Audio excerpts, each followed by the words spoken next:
오늘 본문은 욥에 대한 대만 사람 엘리바스의 말입니다. 대만 사람 엘리바스, 이 욥기의 오늘 본문이 이제 세 번째 논쟁에 해당하는데요.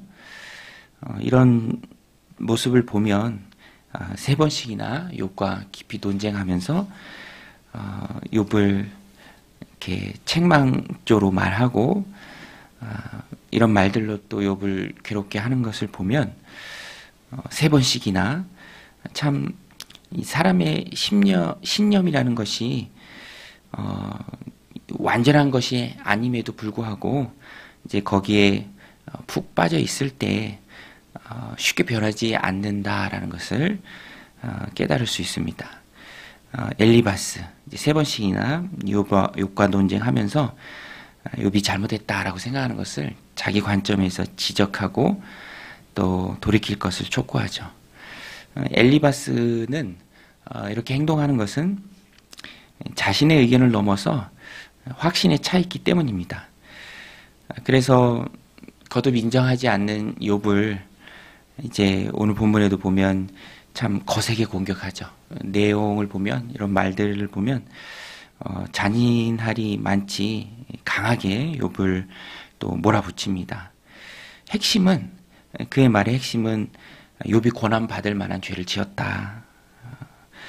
그것을 말하고 있습니다. 4절에도 보면 하나님이 너를 책망하시며 너를 신문하심이 너의 경건함 때문이냐 내 악이 크지 아니하냐 내 죄악이 끝이 없느니라. 6절에서 말하죠. 까닭 없이 형제를 볼모로 잡으며 헐벗은 자의 의복을 벗기며 목마른 자에게 물을 마시게 하지 아니하였으며 줄인 자에게 음식을 주지 아니하였구나. 본 것도 아니고 확인한 것도 아니지만 자신이 가지고 있는 신념에 그 확실하다라고 생각하는 것 때문에 추정해서 말하는 것이죠. 9절에도 가서 보면 너는 과부를 빈손으로 돌려보내며 고아의 팔을 꺾는구나. 그러므로 올무들이 너를 둘러있고 두려움이 갑자기 너를 엄습하며 어둠이 너로 하여금 보지 못하게 하고 홍수가 너를 덮었느니라. 본 것이 아니지만 겪고 있는 그 일을 보니 네가 이런 삶을 살았음이 분명하다. 그리고 뒷부분으로 가서 보면 사실 욥이 하지 않은 말도 이렇게 자기가 받아들이고 해석해서 보탭니다. 13절에도 보면 그러나 내 말은 하나님 무엇을 아시며 흑암 중에 어찌 심판하실 수 있으랴. 빽빽한 구름이 그를 가린즉 그가 보지 못하시고 둥근 하늘을 거니실 뿐이라 하는구나. 욥이 직접적으로 하지 않은 말이지만 욥에게 또 엘리바스가 이렇게 말합니다. 사실 책망 또 회개하라, 하나님과 화목하라, 겸손하라, 뭐 세상의 것을 소중히 여기지 말라라는 그런 장황한 이 엘리바스의 말만 놓고 보면 다 맞는 말이죠. 사실 어느 하나 틀린 말이 없습니다. 그래서 21절에도 가서 보면 너는 하나님과 화목하라 하고 평안하라 그리하면 복이 내게 임하리라. 23절에도 내가 만일 전능자에게로 돌아가면 내가 지음을 받을 것이며 또 내 장막에서 불의를 멀리하리라. 또 24절에 보화를 티끌로 여기라. 24절에 내 보화를 티끌로 여기고 오벨의 금을 계곡의 돌로 여기라. 그리하면 전능자가 내 보화가 되시며 내게 고귀한 은이 되시리라. 겸손하라는 말도 참 맞는 말이죠. 29절에도 보면 사람들이 너를 낮추거든 너는 교만했노라고 말하라. 하나님은 겸손한 자를 구원하시리라. 죄 없는 자가 아니라도 건지시리니 내 손이 깨끗함으로 말미암아 건지심을 받으리라. 참 내용만 보면 다 옳은 말입니다. 그런데 옳은 말도 전혀 도움이 안 되는 말이 될 수 있고요. 옳은 말이라 할지라도 오히려 사람을 아프게 하는 말이 될 수 있다라는 것입니다.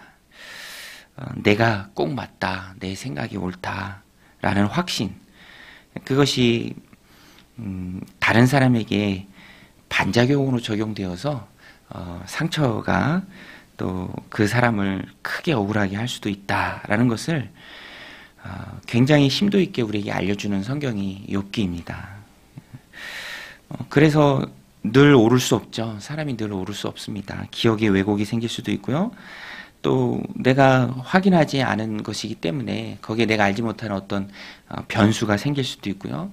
궁극적으로 인생을 이끌어 가시는 그 하나님의 참 오묘하시고 또 깊으신 뜻이 있을 수 있다라는 것입니다. 그래서 우리가 내용만 보고 단견적으로, 단편적으로, 또 단정적으로 이해하고 말할 수 없다라는 것입니다. 그것이 성경이 말하는 죄에 대함이라면, 또 분명히 처방하고 있는 것에 대함이라면 말씀을 통해서 충분히 깨달을 수 있지만, 그것이 아니라면 우리는 함부로 말할 수 있는 것이 아니죠. 내 눈으로 직접 확인한 바가 아니라면 함부로 말할 수 없다라는 것입니다. 그래서 세상을 살다 보면 내가 확신하는 일이 있어요. 그래서 이건 이렇다라고 확신 있게 말할 수 있습니다. 그런데 말씀드린 것처럼 다양한 변수가 존재하고 또 기억의 왜곡이 생길 수도 있고 내 착각일 수도 있죠. 그래서 정말 나중에 확인해 보니까 내 말이 안 맞아요.